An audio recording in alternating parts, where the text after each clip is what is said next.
I know, I've done this video before. If you check my channel, you'll see I removed my first video on this topic.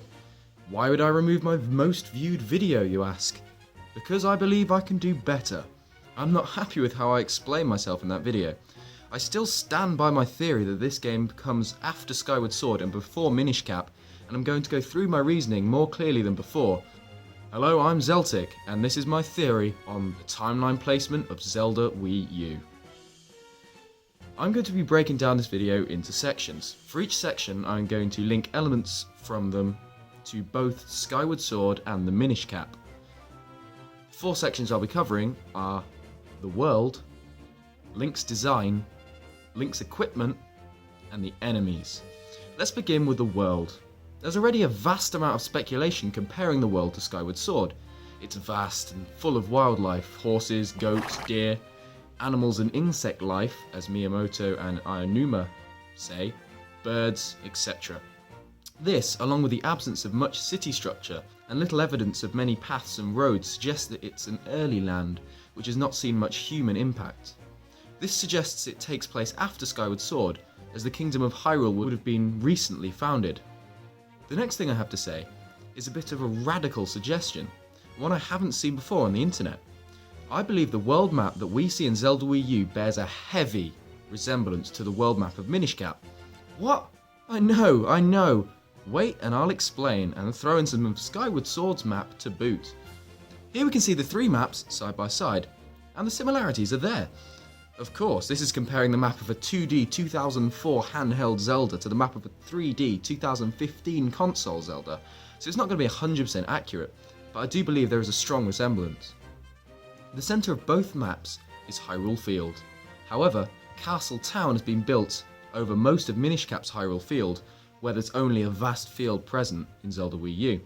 North of this is where people speculate Hyrule Castle will be in Zelda Wii U, and it's also where it is present in Minish Cap.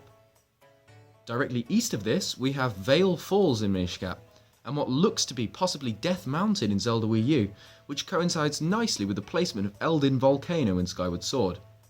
I theorise that these 3 landmarks are one and the same.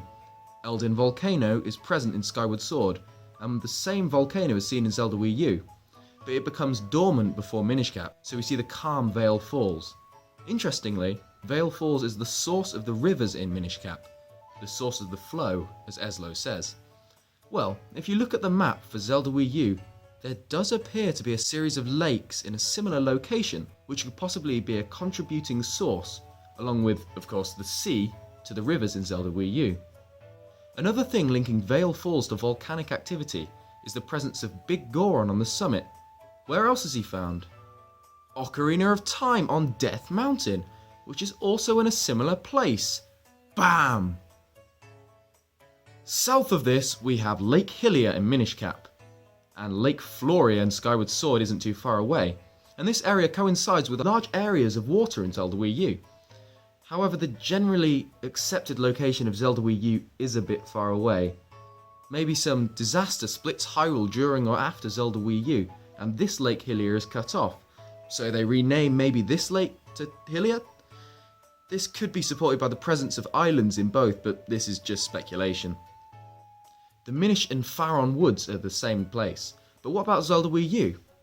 Well, there are trees everywhere in the map, and the first area we see in the gameplay demo, below Link on the cliff, is very dense forest, so maybe it's a part of the same woods. It does coincide on the map.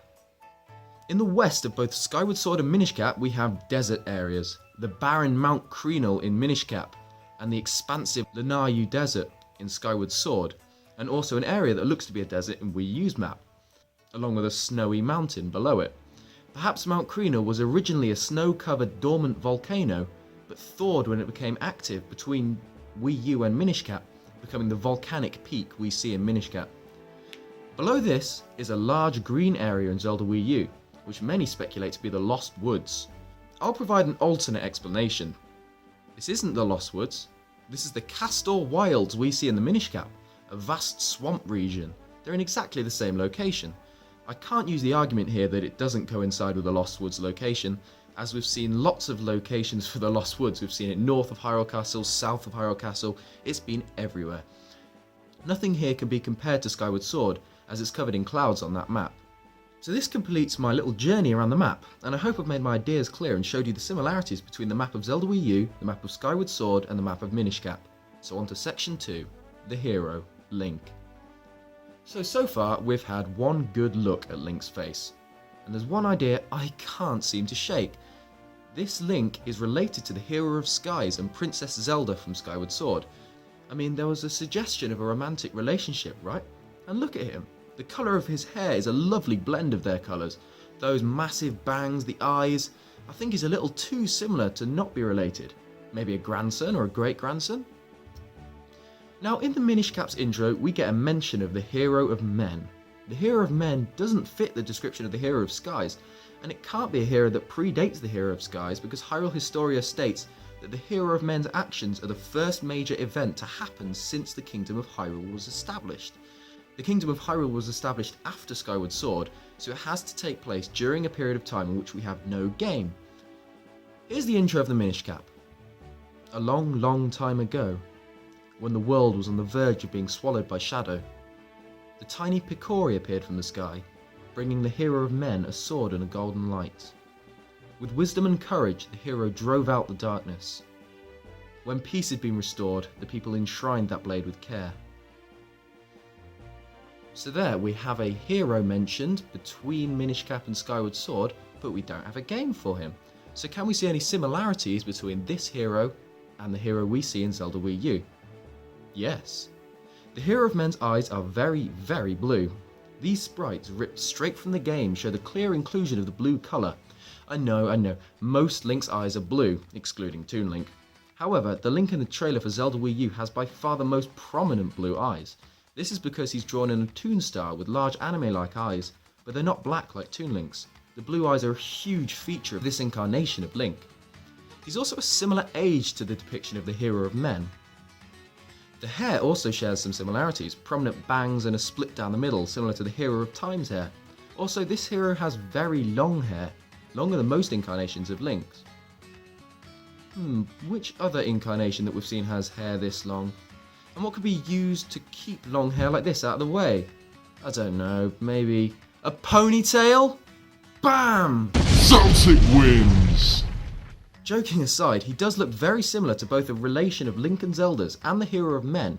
This just gives more evidence to the theory that this Link will appear between Skyward Sword and Minish Cap. It also says that the Hero of Men used wisdom and courage to defeat the evil. Who had wisdom and courage, I wonder? Oh, the Hero of Men's ancestors, Link and Zelda from Skyward Sword. Now on to section 3, equipment. And the most obvious is the sailcloth, which could have been passed down from the Hero of Skies to the hero in Zelda Wii U. There's also Link's shield, which bears some resemblance to the early shields in Skyward Sword, wooden and circular, particularly the banded and braced shields due to the circular pattern on the shields. Then there's the arrow he uses in the first trailer. It looks similar to the weaponry used by the Technoblins in Skyward Sword, and could also be related to the Time Shift Stones in Skyward Sword, which is also further evidenced by the fact that it appears to slow down time when used to allow Link better aim. There's also an emphasis on Link's bow in the trailer we've seen. This is possibly because it's early gameplay footage, which is suggested by the fact that he doesn't have his green tunic yet and he's wearing sort of early game clothes like in Wind Waker, a blue suit. Since there's so much emphasis on his bow, it's possible that this is because he hasn't yet received the Picori sword, meaning his bow is a more effective weapon than the little sword we see him use occasionally when on Epona. There isn't much else on equipment so far, so on to section 4, enemies. We've only seen, by my count, 2 types of enemies so far in Zelda Wii U. The obvious is the arachnid Beamos, which is similar to the Beamos enemies we've seen before with the large eye lasers, but also similar to the past tech we saw in Skyward Sword. Perhaps this is from the same time as the ancient robots like Scrapper, Skirvo and Deadfuse in Skyward Sword, further linking it to that game. The only other enemy we've seen is presumably a Bokoblin. Looking at their design, they are very similar to the Bokoblins seen in Skyward Sword, and using a quote from Hyrule Historia, their appearance and the weapons they carry have evolved, but regardless of the timeline, they never stop attacking Link. The bokoblin design here being similar to Skyward Sword suggests not a huge amount of time has passed between the games, as other bokoblins such as Wind Waker look hugely different and appear hundreds of years after Skyward Sword, so have evolved over the time. This suggests that Skyward Sword and Zelda Wii U are close, as there hasn't been a great amount of time between the games, so the bokoblins haven't evolved in appearance.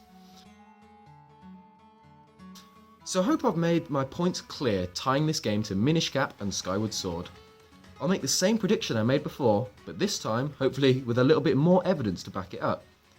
Following the hero of men's descriptions, the following prediction can be made of the plot outline. In a time between Skyward Sword and Minish Cap, likely at the end of the era of prosperity, as this would give a few years of peace to be disturbed by some evil, the lands of Hyrule are overrun by monsters and covered in darkness. A hero appears, and is at some point granted a powerful sword and a golden light, which we know to be the immense light force, which is separate from the Triforce, by the way. He uses these tools, along with his courage and likely Zelda's wisdom, to defeat the evil, sealing the evil in the bound chest. Thanks for watching, guys. I hope you preferred this to my previous video on the same topic. I've added a lot more sort of evidence to back up my views here, such as the inclusion of the world map segment of the video and some stuff on the bokoblins and more stuff on the appearance of Link and all that. I'm blabbling, but blah-de-blah, yeah, you get my point. Yeah, again, thanks for watching. Give it a like if you like it, subscribe if you want to see more. We are very nearly finished the collaboration, planning the collaboration with Pinecone. So stay tuned for that. I'm Zeltik, and I'll see you next time. Oh!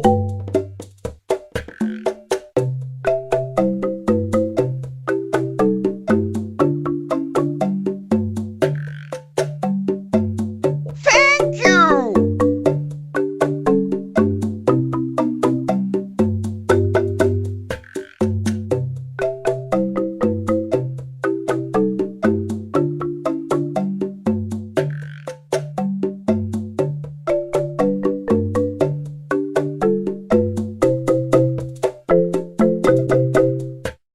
Bye!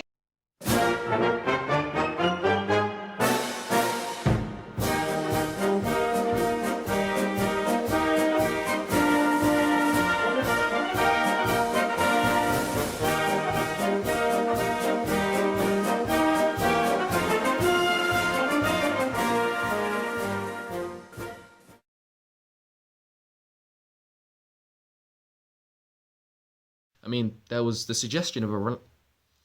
I mean, there was the suggestion of a. I mean, there was the suggestion of a. I mean, there was a suggestion of the romantic. I mean, there was. I mean, there was a suggestion of a. I mean, there was a suggestion of a romantic relationship, right? And look at him.